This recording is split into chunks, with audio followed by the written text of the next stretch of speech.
الرحمن علم القرآن خلق الإنسان علمه البيان الشمس والقمر بحسبان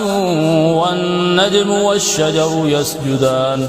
والسماء رفعها ووضع الميزان ألا تطغوا في الميزان وأقيموا الوزن بالقسط ولا تخسروا الميزان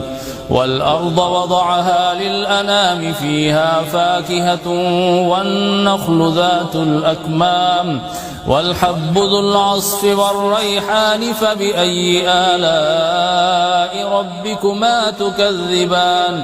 خلق الإنسان من صلصال كالفخار وخلق الجان من مارج من نار فبأي آلاء ربكما تكذبان رب المشرقين ورب المغربين فبأي آلاء ربكما تكذبان مرج البحرين يلتقيان بينهما برزخ لا يبغيان فبأي آلاء ربكما تكذبان يخرج منهما اللؤلؤ والمرجان فبأي آلاء ربكما تكذبان وله الجوار المنشآت في البحر كالأعلام فبأي آلاء ربكما تكذبان كل من عليها فان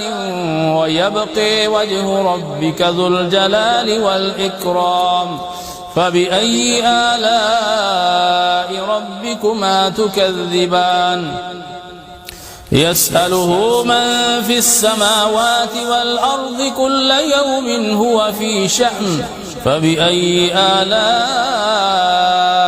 ربكما تكذبان سيفرغ لكم أيها الثقلان فبأي آلاء ربكما تكذبان